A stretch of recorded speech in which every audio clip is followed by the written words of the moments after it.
Three, two, one, here we go. Rainman's Take podcast. Observations on the world we live in. My take on current events and other topics of interest. Also, interviews with some really cool people. So let's get the conversation going.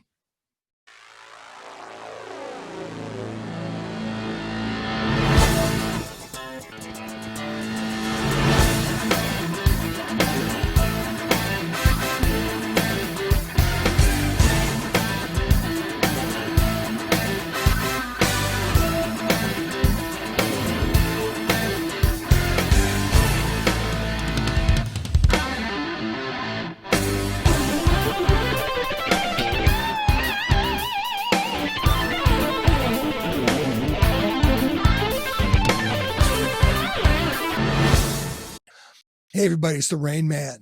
Welcome back to another awesome episode. I've got my friend here, Roman. Roman, how you doing today? I'm doing good. Happy Saturday. Exactly right. Before we get into it, if you are part of the Rain Man's Take community, thank you very much. If you're new to the program, welcome. I know you're going to love the subject matter. So if you could, go ahead and press the subscribe button at the bottom right-hand corner of your screen and watch this video to the end. That will help me with the YouTube algorithm, which will help me get the word out to more people and continue the conversation. So with that being said, Roman's a very good friend of mine. He grew up in El Salvador and then immigrated to the United States in the early 90s. And I wanted to have Roman on to tell his story because it's incredible, but it is also very timely in terms of what's going on right now in the United States with our southern border. If you have watched Rain Man's Take for a while, a couple of episodes ago, I had a good friend of mine on, Ganch, who is a doctor here in San Diego, but immigrated or is in the process of immigrating over from India. So immigration is front and center in the United States right now. And so I wanted to have somebody who's actually been there, done it, experienced it, to get sort of his take on that whole process, as well as his take on what's going on in his native country, El Salvador. So, Roman, thank you very much. I really appreciate it. Why don't you go ahead, give me just a quick background of when you got here and what that whole process was like coming to America. Okay, so my dad sent me. He tried once to send me legally to the United States. First time was like early '89. Okay. How old were you at that point? I was 13. Okay. I was 13 years old. He sent me in a plane, which we got to Mexico, and then like I was too young to travel by myself, so they deported me back to El Salvador. Then a couple months later, maybe like 6 months later, my dad had a friend who was coming to United States, but by ground, not by airplane. So he's gonna like kind of you have to hire a coyote, and it's like a good friend of my dad, and then my cousin. So it kind of knew three people. So it was like he was more comfortable sending me by ground in 1989. So it was a long journey. It took us probably like over a month to get to LA. Really? To walk, basically, essentially what they're doing right now is you essentially walk through the entire state of Mexico. It was like we left San Salvador, crossed to Guatemala. That took a couple hours, half a day. Then from Guatemala, somebody else picked the group up. It was like probably like 20 of us. And from Guatemala, we start taking buses, go all the way to the border of Mexico. And then when we crossed the border of Mexico, you had to like have somebody else had to pick up the group and like go to kind of like a house. I remember it was like kind of like a house in Mexico. We stayed there for like a couple of days. Then we had to wait for the next connection to like take another bus. Somebody else every time you don't talk to anybody, you was kind of like a small little house. Nobody can see you. Right. And then after somebody else buy the tickets for the next bus, kind of like a Greyhound back in the day. Yeah. Remember? Somebody else buy the tickets for everybody. Everybody get into the bus. Like there's always like somebody else who was head of the leader. Right. Then we took another bus all the way to somewhere in Mexico. I remember spending, I don't know, maybe like 3 weeks in Mexico, like different parts of Mexico. You always like stay. One time we stay in this sweet ass lady. Forgot the name town in Mexico. I think it was Anyway, so we stayed there. It was like we all like crashed in her living room. Like 13 of us. She like And this was a gringo living in Mexico yeah. from Sweden or from No, no, Switzerland. no. She was from Mexico. Oh, she was okay. She was like the coyotes paying for our house to host us, Gotcha. hold us into like the next connection for the next bus to come into TJ. So what is when you're so it's a bus load, so probably 50 or 60 people. Mhm. Was there more than that, like at these checkpoints going through, or was it pretty small number of people? It was like pretty small number of people who was coming to United States, but it was like mixed with local people Oh, gotcha. who Yep. going to from city to city. Yep. It's kind of like a Greyhound. Yep. Remember that? Go from city to city, but we stopped in Mexico, and then like we had to like wait for the next connection to next bus, and like we spent probably like 5 days in this lady's house in Mexico. She was like really sweet. I remember one time she like I was really young, so we had to go buy tortilla to make tacos. So like she need help, so I went with her, and she would like help her do the dishes and all that. She was a sweet lady. She wanted me to stay there and live with her. I was like, I can. And then yeah, so from there we went to the next bus to like we crossed the desert. Remember crossing the desert? We were in the bus for like good 18 hours. Wow. Stop somewhere, like fill up gas, and like everybody get off. Yeah. Stretch their legs and go to the next town. And now, are you with family members, or are you by yourself at this point? I had my cousin with me, and then Okay. my dad's friend, and then his wife was there too. Okay. There was kind of like 5 people that knew each other. The same town were Centeno, Salvador. Yep. They we knew each other. They knew me since I was a kid, so it's kind of like I was still fine, like nothing to worry about. But Yeah. I was 13 years old, and then for that time in Mexico or Central America, you had to have you can't travel alone if you 13, but if you're 14, you're allowed to travel by yourself. So Okay. before I left El Salvador, my dad faked my birth certificate, so I was a year older. Wow. Now, what? So, El Salvador, Colombia, Ecuador, all those places in the late 80s were just crime ridden. Is that why? And there was civil war going on. It was the drug cartels. It was all of that going on down there. Is that why your dad wanted to get you out? I was El Salvador had this civil war against they call it the guerrilleros.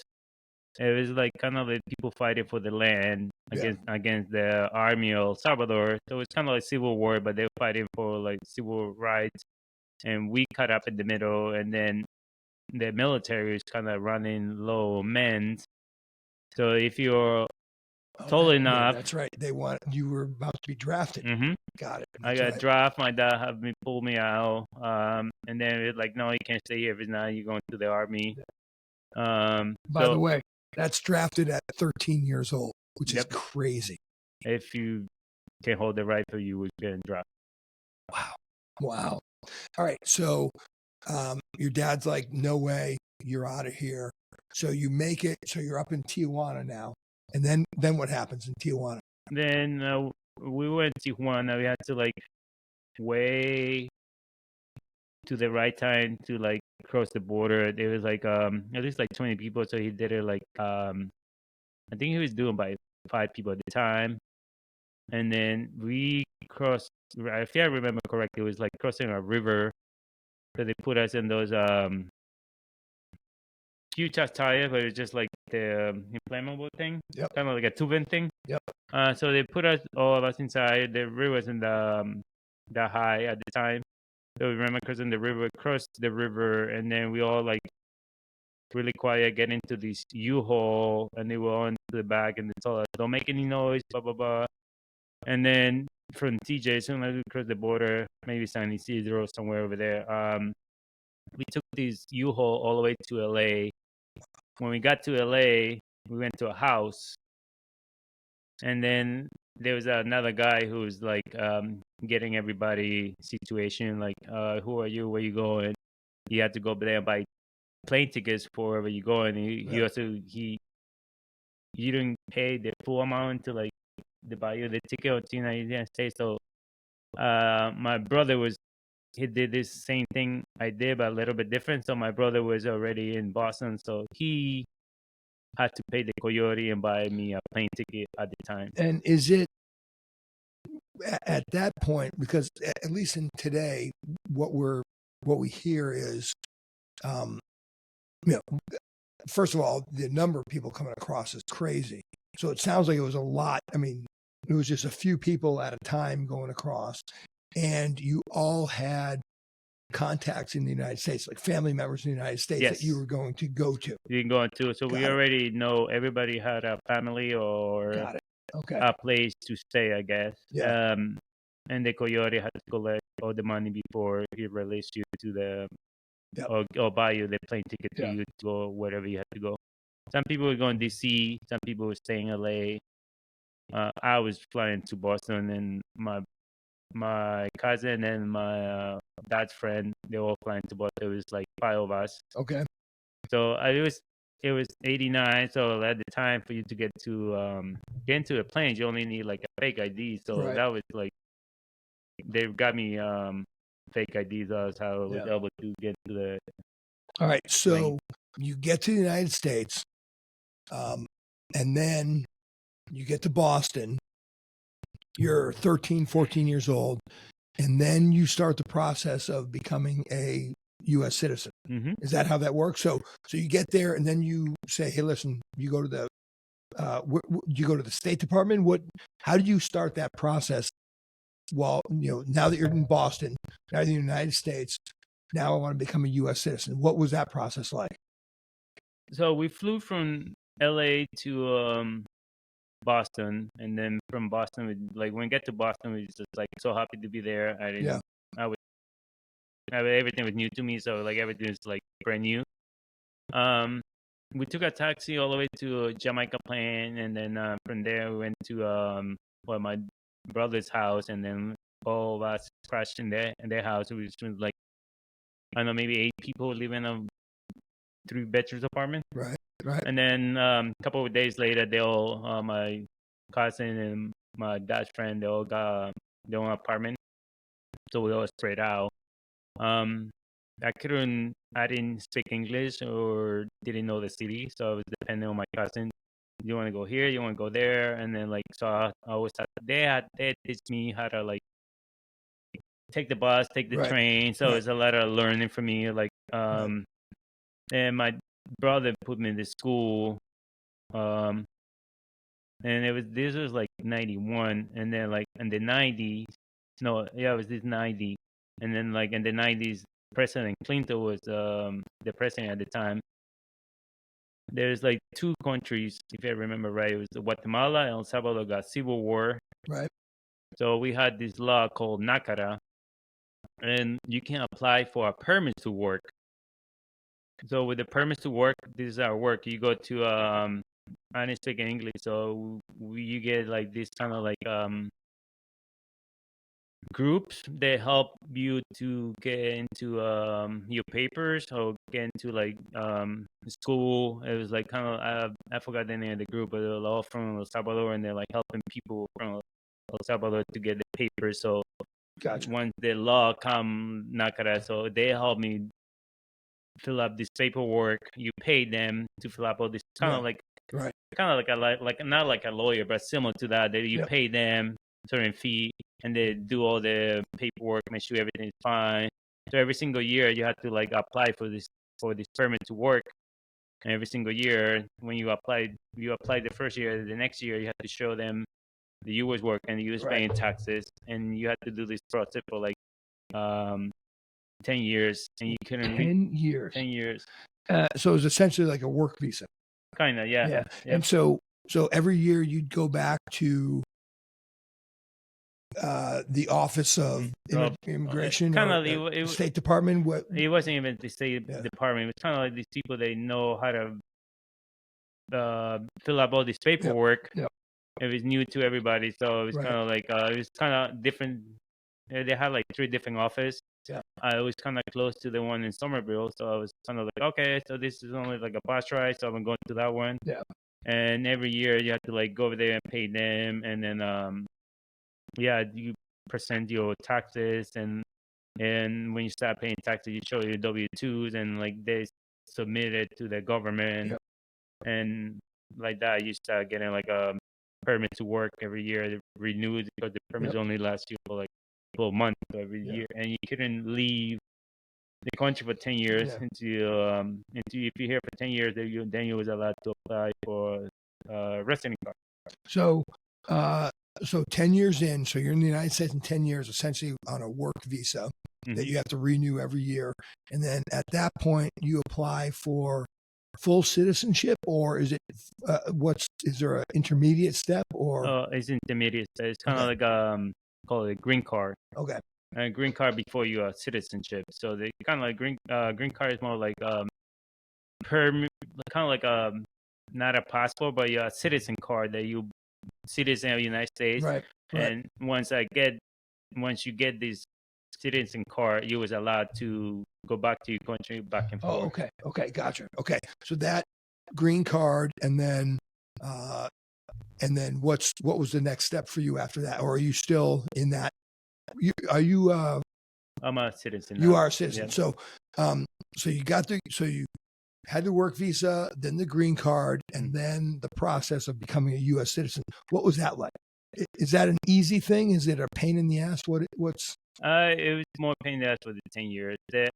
I was so lucky because I got my green card. I went to the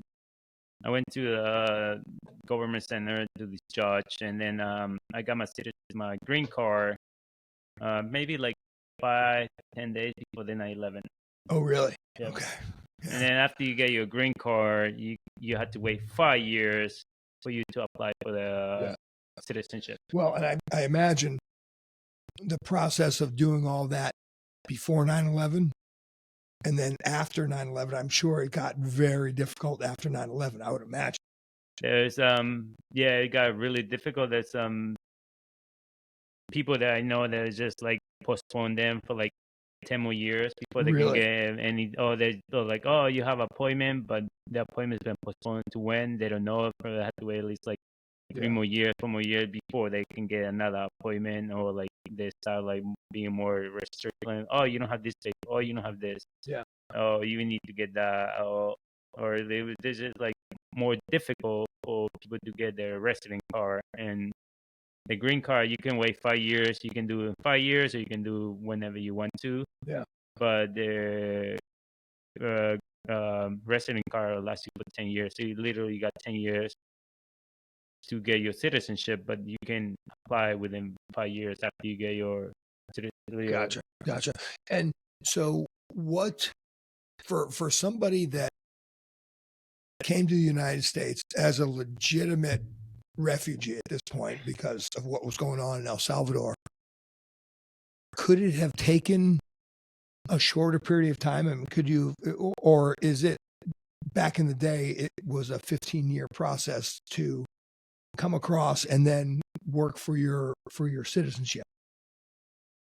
I think back in the day it was like a little bit more slower than it should be now, because technology is faster. They can track everything. Because back in the days, like you had to show your everything, papers, like where you work, where you live, you pay rent, you do this, you do that. Now there's like so much easy computers. They can like be quicker than what we used to submit every day. Because I went to school in Maine, and I remember one year that I couldn't leave school because the finals, and like I had to like go to the fill out this application. I had to be in person, so they kind of like my school was able to do this for me and like fill up that 1 year that I was there. But I don't know, like I feel like mine took a long time, but some other people take longer, and it should be quicker. But these days, you never know. Yeah. Well, and that's something that I find fascinating about this whole current immigration issue that we're having currently in the United States. And that is, there has to be some way to vet, to the processes has to, let's just set aside all the massive numbers of people that are coming across right now. The people that are here, people that want to become United States citizens, the people that want to actually incorporate themselves into our culture and all those sorts of things. The process needs to be quicker, more efficient. In your view, based on your experiences, what would be how could we make it better? I don't know how the government 100% work, but I think they have like departments on immigration, and maybe they're overwhelmed because too many people are here now. Gotcha. Okay. But it shouldn't take that long for you to get like at least like a permit to go to work and like this country is run by immigrants, so why don't you just help them out to have a better country? Yeah. No. And to me that we could obviously spend hours talking about this. U.S. is a country of immigrants. That's how we were started. That's how we were formed. There has to be a way to differentiate people like you who actually want to be here, want to be a part of society, and then people that are just coming over for who knows what. So, and again, that's a huge thing that's going on right now in the United States. What I find fascinating about your story is the whole sort of trajectory also of El Salvador. So El Salvador in the late 80s was obviously under civil war. It was essentially in conflict. And today it's almost the exact opposite. So talk a little bit about that, because we were talking about that earlier, about your new president with how he has kind of turned it around and his, hard on crime. Yeah. Well, so talk about that a little bit. El Salvador is a small little country, but since I was born, I feel like I've always been in civil war. And then like they had a peace and quiet for like, I don't know, maybe 3-4 years. And then the gangs moved back in. It's kind of like, it was worse than civil war, because now everybody's getting like killed for like non-reasons, and like now you got extortion. Freedom, man, it's like a really high price to pay. Yeah. And so it's funny because you were showing me some videos of the current president, who's a young guy, and everybody knows about him. He's the one that basically locked down essentially MS-13 in El Salvador.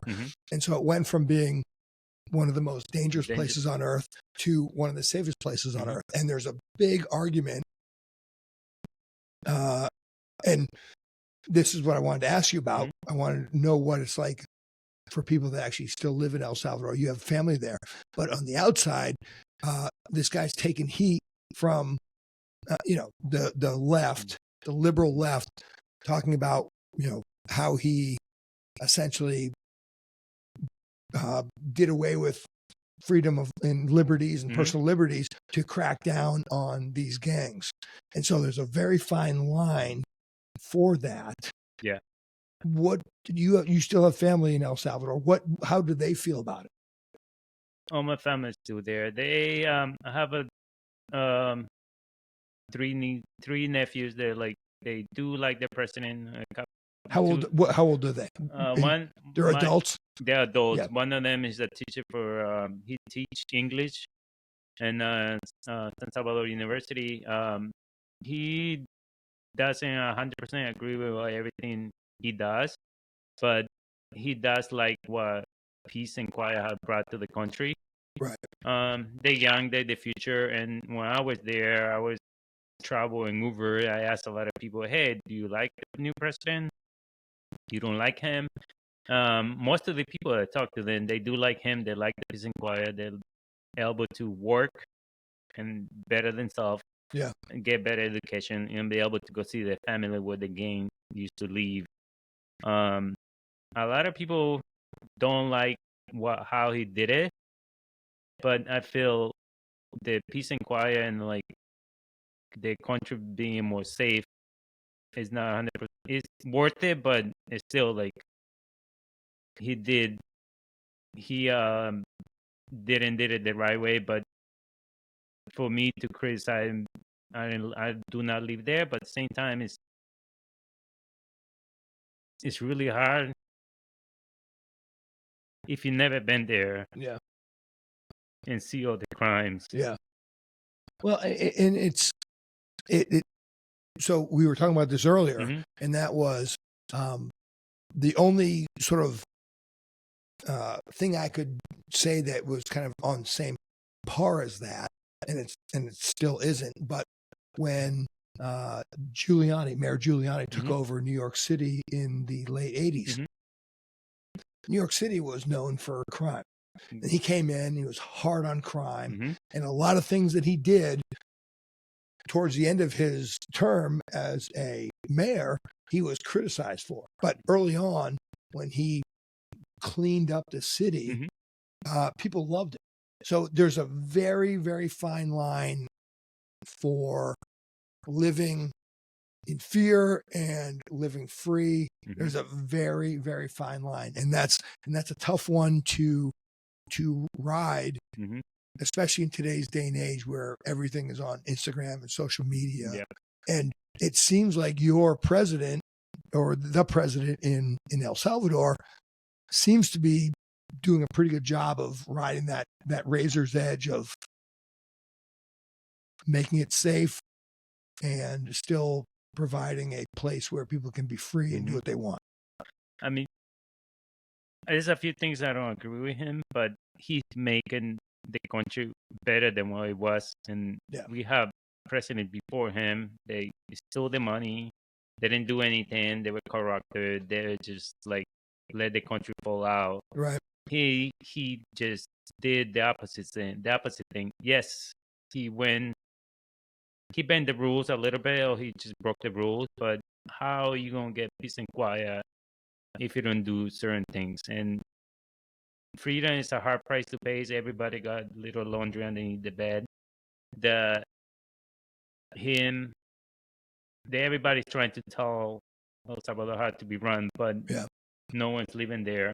You don't know how dangerous it is. You couldn't go up to the sunset. You couldn't walk certain neighborhood. You couldn't like have own business without paying rent. And it's kind of like, you know what? Someone had to like do this strange message to get peace and quiet. So he comes in, drops the hammer on crime. Mm-hmm.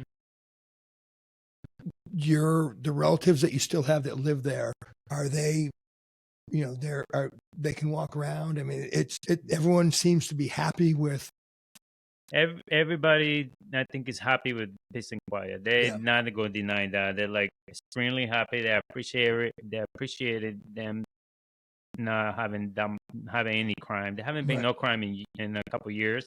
I love that. They just don't love how he did it, but at the same time, it was number one capital war in the war, and he just changed that to be the safety. Yeah. And for you that's amazing to go from number one highest crime rate in the world to the safest. The safety thing is like, you're not going to please everybody. You're going to have to like, have other people don't like what you're doing, but at the same time, everybody loving the peace and quiet now. I don't care what other people say. Like, we don't like him. We don't like what he did. But do you like when you go to bed and like no one's knocking on your door? Do you feel good that your kids going to school, like no crime? Do you happy that you can get to see your family live in this town? Like, it is high price to pay, but at the same time, I think everybody loving the peace and quiet. Yeah. And the future is looking brighter than what it was. And there's a lot of people in jail, and some of them are innocent. Um, but El Salvador has suffered all that. Yeah. Yeah. And what your family that still lives down there, Mhm. what does the future look like? Because I mean, and I think I'm probably typical of most Americans that don't really know much about Latin America and South America, Central and South America, excuse me. And that is, you hear of Venezuela. Mhm. Venezuela is kind of the loudmouth down there. They are socialist. The whole thing down there.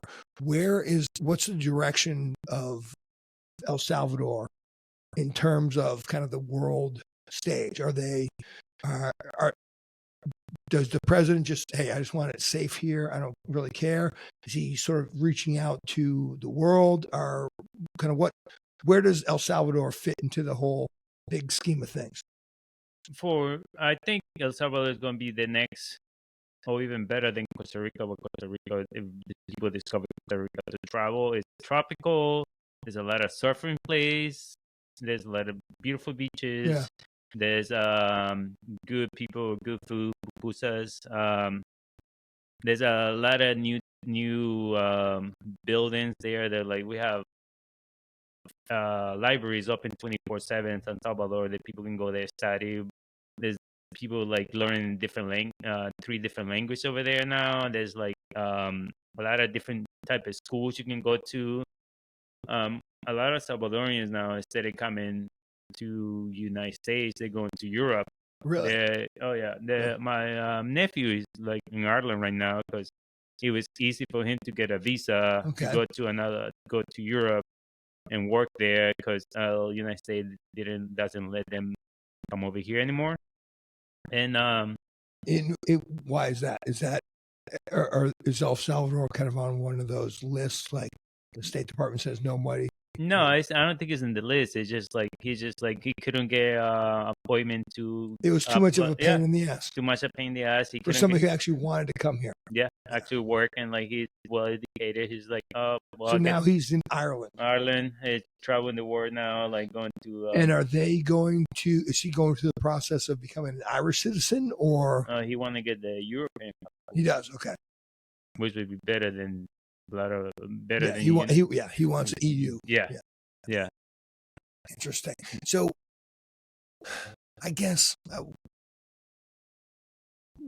when I watch TV and I read what's going on at our particular border, what bothers me is that, like I said before, this place is founded on immigrants. Mm-hmm. We want people that want to come here, and we don't care where they come from. They just want to come here. Mm-hmm. And so, where do you think the future lies for El Salvadorians? Are they are kids leaving El Salvador? Do they have to leave like you did back in the 80s? Or is it more maybe there are some better opportunities outside of El Salvador? Or is El Salvador growing to the point where the kids can stay and grow up in El Salvador? I think the new president actually like doing something for the future that no other president done. He's building libraries for people to study, people that want to get better jobs, educate the future, send kids to a better school, have the schools give them better education what they used to do, so people they don't have to leave El Salvador, because El Salvador is kind of like a small little country, not that many people live there. I think it's like less than 7 million, and it's just like once you go there, you don't want to leave because it's a tropical peace and quiet. Everybody like so lovely and take care of you. They don't like people over there work really hard for what they have, and they're willing to work hard for more. Yeah. And actually, you were telling me a little bit earlier about the president, kind of his background, and it's kind of interesting because I mean the scouting report on South American countries is the president's corrupt, the government's corrupt, and there's really, unless you get rid of that, there's really no You can't solve any problems. Nope. This guy it comes from a wealthy family, so he doesn't have any of that sort of influence on him. Is that safe to say? Is that correct? Yes. He's coming from a wealthy family, so he doesn't have to like steal money or not. President, well, a few presidents in El Salvador have still a lot of money from people. He's not doing that, and doesn't seem like he's doing that because he's come from a really wealthy family. Right. I know he's young, and he doesn't act like any other president you might know, or he's just young and hip, I guess. Where his hat backwards, he just like doesn't care what people think about him or what media say about him. He's more like, so what are you doing for the country? Yeah. And obviously that resonates with people because he won just recently by a pretty significant margin. His last election, right? His last election, he won by a pretty margin. A lot of people think he's going to become a dictator. Which one? Who knows? Time would tell. But if he's making the country better and he wanted like run for 4 more years, a lot of people love him. So we see what he's going to do. Like, and that is probably. I mean, that's sort of. It seems like it's a natural progression of things.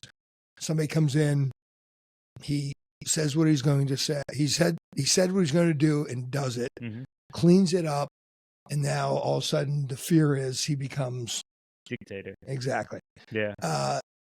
And like you said, only time will tell if that happens. But that seems to be the way things have gone forever in history. In all of history, it's that way. Yeah. Power begets power. Power. Yeah. Exactly. So hopefully we're watching something that, we'll see. But right now, it seems like very positive movements towards a safe future. It does. Like, El Salvador have this thing that you only can be a president for 4 years. Right.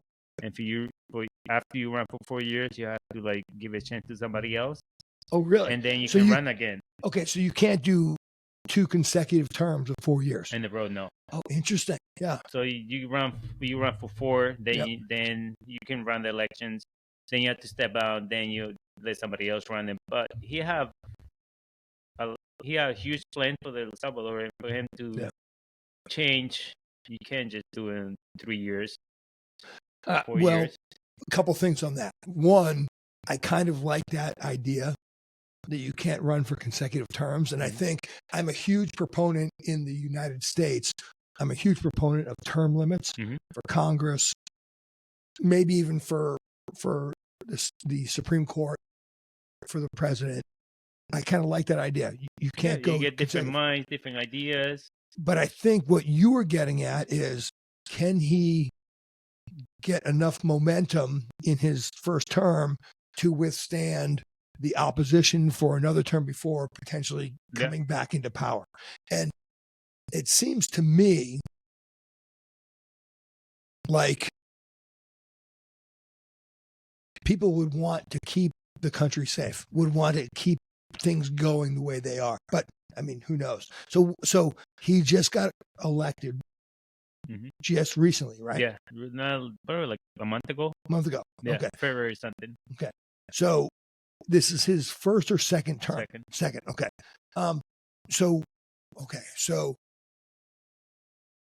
he got elected and then was outside of power and then got back into power. Is that how that went?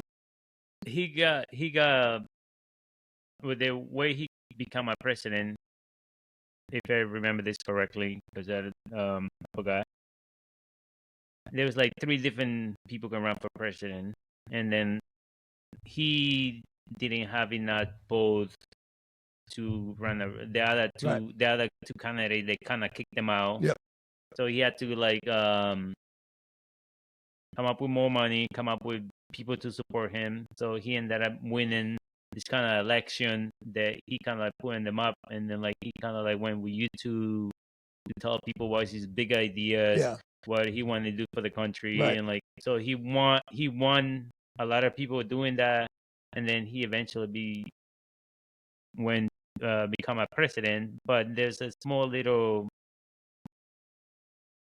years that then when he got my president, at the same time there was like the gang was involved, and the government had a disagreement with the gangs at the time. They're like, hey, we give you certain things in jail, Yeah. but you have to like leave people alone. And So somehow the government was actually negotiating with the gangs. They were did that negotiate. powerful. They were that powerful. And he came in and just shut that down. Well, the government had this agreement with the gang that you have to like we give you good food, we give you visitors in jail, we give you certain Right. things in jail, Right. and but you can't be doing any crime. And then like the gang decided to like stop all these public buses and start killing the people who run the buses. The buses run by a company, and start killing these people and run the buses because they want more better things in jail. They're like, this is when he become a president, and then he's just like, doesn't work, and you can't be negotiating with the gang. Right. The gang doesn't hold the bargain, and then like that kind of like stop a little bit, and then like there was another like big spread that like it was like 70 people got killed within 2 days, innocent people. That's when he decided to put the foot down, collect everybody. Crazy. So let's finish this off. Kind of give me your how do you feel about where El Salvador is right now, where it's going? Are you for it? Are you against? What's your take on that country right now? I think El Salvador finally is in the right place and the right time to become a travel destination, have better future for the younger people, right?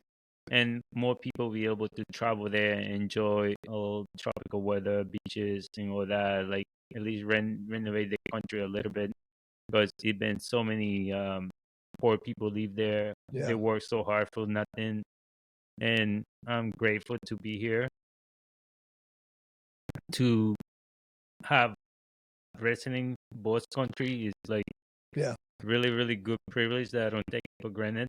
But I think El Salvador is going to be like one of those places that is going to get better and better and better and better. And so that's actually very cool. So is that right now El Salvador, is their sort of main economy? Is it tourism or coffee? Oh, it is. Okay, coffee and sugarcane.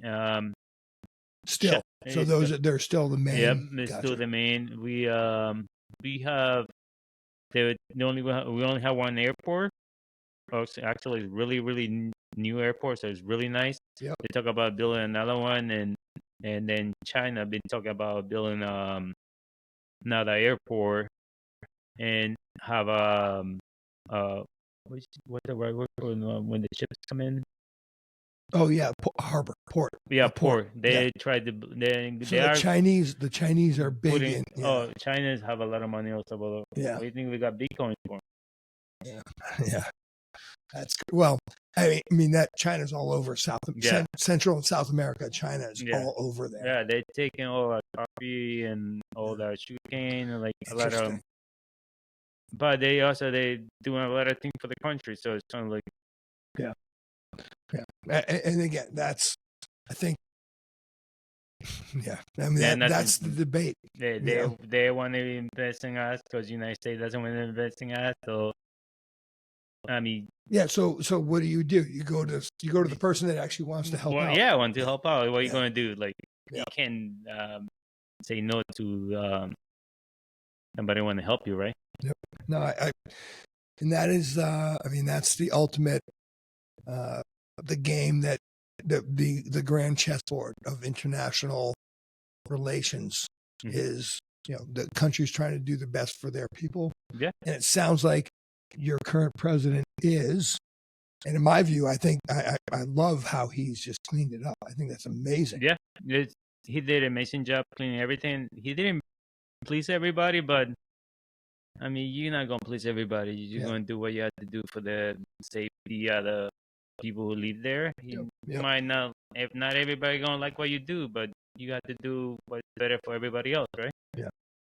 Well, and there's that old saying that in order to make omelets, you got to crack a bunch of eggs. Yeah, and like I believe there's still a lot of innocent people in jail. They cut up by accident or by bad luck. Hopefully, the innocent people they get out, or like even if you're not innocent, change your mind or what you did, and like because all these kids, they were really young when they get into the game, and also like that's all they know. That's all they their know. whole world. And, yeah. Man, United States, they're the one who send them back over there. So. Yeah. Well, I'll tell you what, man. This was very educational. Definitely, it's especially like I said early on, in the world that we're living in right now, with the chaos at our southern border. It's very interesting to hear stories about people that actually legitimately wanted to get here for legitimate reasons, leaving their home country. And then once they get here, to try to assimilate into the culture which you have. And I mean, that to me that's the American dream. That's America. And so that's why I wanted to talk to you about that, because it's a very interesting juxtaposition to the insanity that we're seeing right now. Yeah. So, well, thank you for having me. Thank you for giving me your time. My pleasure. What do you think? Was it okay? It was great. All right, cool. Yep. Hey guys, listen, I'm going to finish like I always do. If you're in the military, the police departments, fire departments, or first responders, that's you out there. Thank you very much for your service. My friend Roman, this is the Rain Man. Thanks for watching. Thanks for watching Rain Man's Take, observations on the world we live in. If you like the content, don't forget to hit the subscribe button below. You can also follow Rain Man's Take on Instagram at Rain Man's Take. Also, check out our website at www.rainmanstakepodcast.com and send your comments to rainmanstake@gmail.com. Keep an eye out for future podcasts, which will be coming out every Thursday at 5 p.m. West Coast time.